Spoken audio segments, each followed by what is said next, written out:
Hello, Federico. Hello, here I am, guys. Oh my God, that was an amazing game. Very, very well played.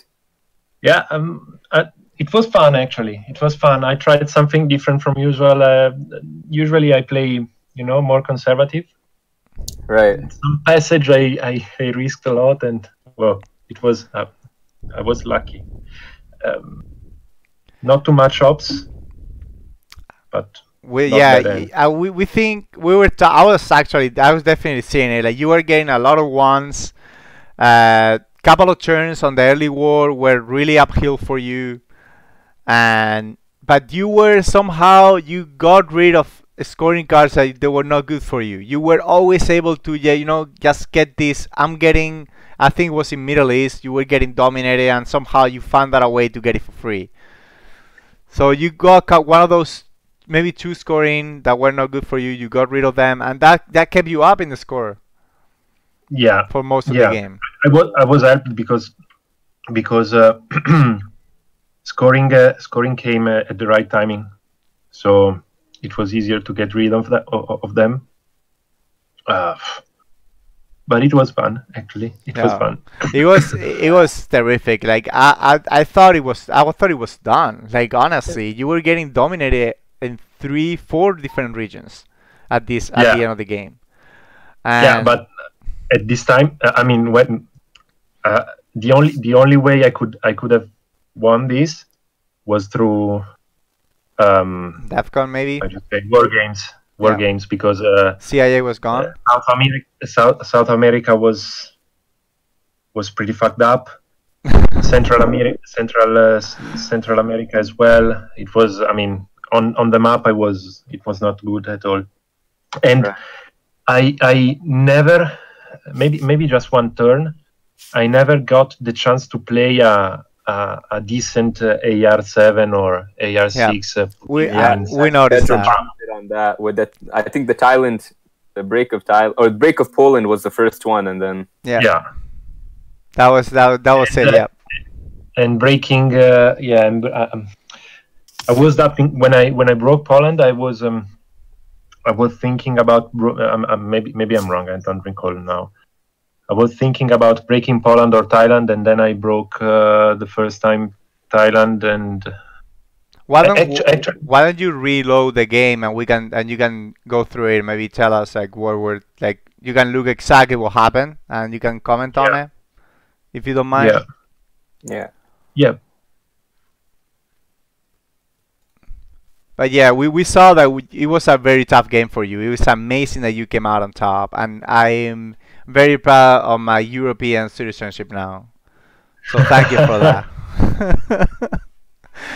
I've been here low key playing the American side because we're getting our ass handed to us. But it looked pretty fucked up in early game, eh? Yeah, it was really tough. I couldn't believe. Like especially I think it was, I don't know if it was turn 1 or turn 3. One of them was like unbelievably bad for you. But then to balance out, he had one of the hands. It was like completely blue for him. Yeah, I think turn 4. I was 4 or 5 when he played when he spaced puppet governments and played for Usuri. That's something I wanted to ask you. Like I think that Usuri had a little more juice to. I saw you going for Vietnam, and I was thinking that's actually a pretty decent play. You get increasing your chances for that flip in Thailand if you get Brush War.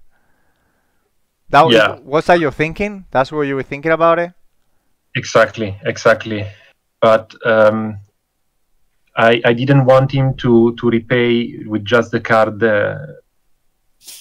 Oh, you didn't want it to flip back. Yeah. Exactly. So. Yeah. What about the very beginning? I was very surprised at the setup for Marshall Plan. Oh yeah, absolutely. For Turkey. Going for Turkey instead of France. I'm just curious, like, why was that your decision? It was. I mean, as I wrote on the chat, I wanted to try something different.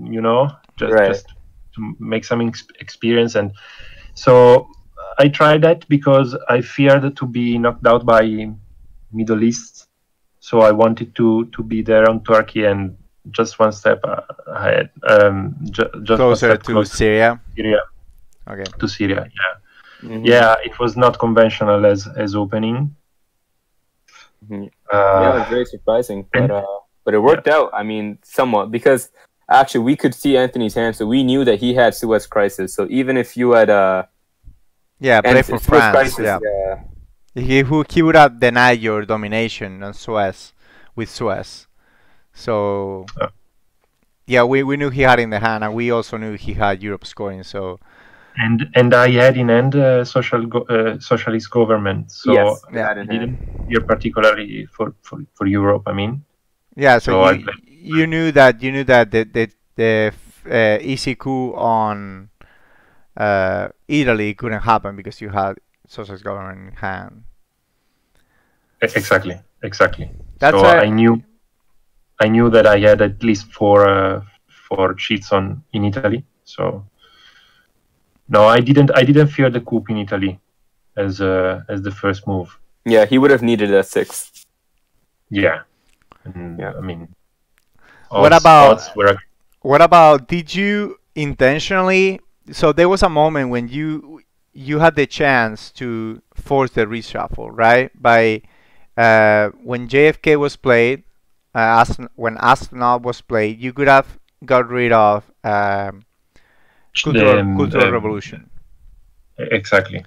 And that most likely would have forced a reshuffle. I don't know how many cards were left in the deck on turn 7, but I'm suspecting that it was only Brush War. Do you look how many cards were there in the deck at some point? Yeah, I looked, but I thought they were 2, so I wouldn't have forced the reshuffle discarding. I think. Okay. But honestly, when I chose to keep Cultural Revolution, I was not counting on forcing or not forcing the discard, the reshuffle. I mean,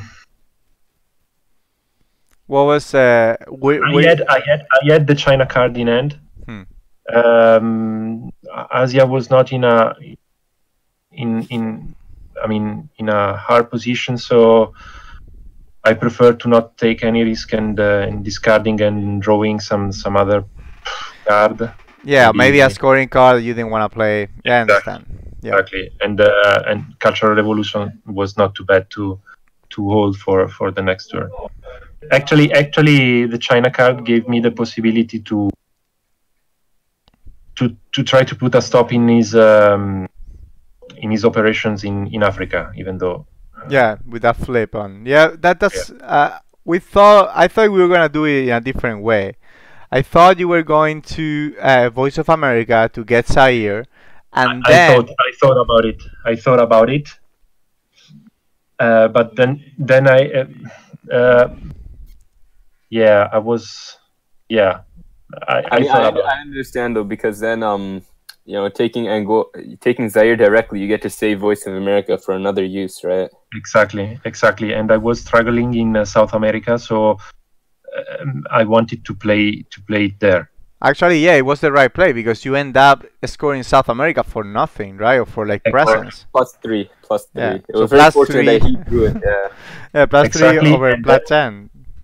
It would have been even better if he hadn't headlined Cambridge 5. Exactly, Cambridge 5. That is right. So that was a fantastic. I prefer to save it for South America. What do you think about his decision though? Because he headlined Cambridge 5 and he played to Brazil, but instead of placing more influence, he couped in Africa, right? Yeah. I mean, he knew about it, right? He didn't know. It was June 6, right? He didn't know. He knew through Cambridge 5, right? Yeah, he knew. Yeah, that's right. Yeah, he knew. I would have played in South America if I was him.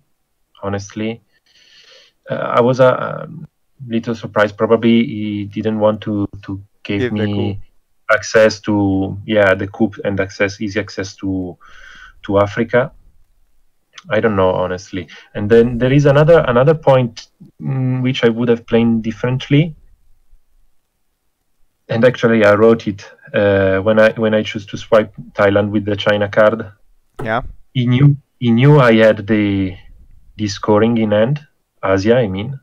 Yeah, of course. And he didn't play Brush War for the event. He didn't have it. Really? I'm Yeah. pretty sure. It was on the deck. It was one of the cards that was left in the deck. Okay. So I. Oh wait. Do you mean turn 8 or turn 6 or turn 7? Because turn 8, the game, or turn 9, sorry, is when you won the game. Then he had Brush War. Yeah, but that was the first time that Brush War had come out. The first time. So the first time he didn't have it. That's what we were saying. Like you didn't know, but Brush War was still in the deck. I was pretty sure about. I mean, he had it.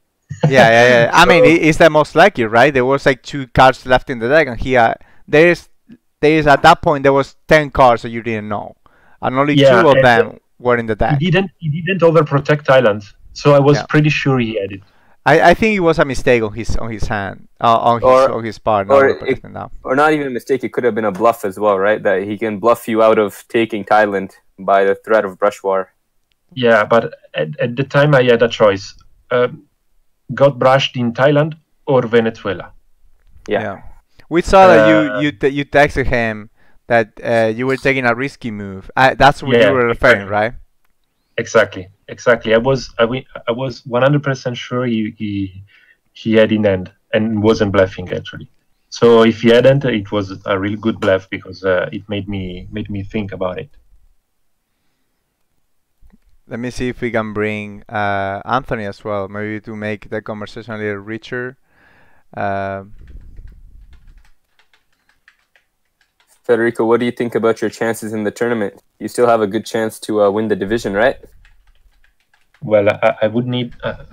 I think I would need 3-0, so 3 wins out of 3 games. Okay. Did you lose to Marco in your match against each other? I did at the very beginning of the tournament. Yes. Oh, okay. Yeah. So then you would need 3-0. Yeah, 3-0. So it is not easy. Yeah. Well, you have 3 opponents. Yeah. Hey, you have a chance. Yeah, I have a chance. Yeah. Okay, so do you have anything else, Hassan, for Federico? No, just congratulations. Finally, bring 1 win at least for Europe. There we go. That's it. That's the Europe, boys. That's a good achievement. Yeah, that's the first win for Europe, brought to you by Federico from Italy. And let's see if Simowi can get the second one next week. Hopefully. Let's see, because we haven't scheduled the next game yet. But hopefully Simowi can get the second one and we get a 3-2, because it'd be unfair, honestly, if the rest of the world just get 4-1. I know US has a really strong team, and US, rest of the world. Well, yeah, I mean US, because most of the players are from US, but Felix Taban, it's really good player too, and so is obviously Sankt. So the rest of the world had an insane team, but Europe doesn't. It's not bad at all either. You know, you guys have a very strong team too.